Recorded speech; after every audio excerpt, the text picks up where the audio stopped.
आज का चमत्कार। मैं सोम जल के अपने एक अनुभव को साझा करना चाहता हूँ। मई महीने में एक दिन मुझे एक बिल्ली दिखी जो लगभग मरने वाली थी। वह अपनी आँख नहीं खोल पा रही थी और खाना खाने में सक्षम नहीं थी।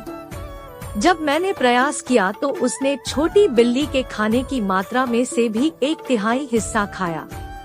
कुछ दिनों बाद उसने अपने शरीर को उमेड़ना शुरू कर दिया और वह अपने दुख में ही दुखी दिखने लगी। मैं उसे पशु चिकित्सक के पास ले गया। उसने अनेकों जांचें की और कहा कि उसका यकृत बहुत खराब हो चुका है और बहुत डिहाइड्रेशन भी हो गया है। पशु चिकित्सक ने मुझे कहा कि उसे अस्पताल में भर्ती करना पड़ेगा जिससे उसका समुचित उपचार किया जा सके। लेकिन मेरी आर्थिक तंगी के कारण मैंने उसके लिए कुछ दर्द निवारक और एक IV लिया और उसे घर ले आया। वह चल नहीं पा रही थी।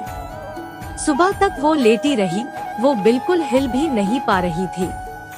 वह दिन भर लेटी रही और मेरे छूने पर आँख और मुंह खोलकर कोई उत्तर भी नहीं दे रही थी। ऐसा लग रहा था कि वो मरने वाली है। तब मैंने थोड़ा सा सोम जल उसके मुंह में डाला। 2 घंटे के बाद वो जागने लगी और बिल्कुल जीवंत होकर उसने म्याऊं म्याऊं करना शुरू कर दिया। निश्चित रूप से वो मरने वाली थी और इसीलिए मेरे द्वारा छूने पर जवाब भी नहीं दे रही थी। मुझे तो लगा था कि वो जल्दी ही मर भी जाएगी। फिर मुझे स्मरण हुआ कि क्यों ना मैं मेरे माता पिता के लिए रखे हुए सोम जल से कुछ जल उसे दूं। चमत्कारिक रूप से उससे बिल्ली पूरी तरह ठीक हो गई और अब वो बहुत स्वस्थ है। धन्यवाद परम ज्योति।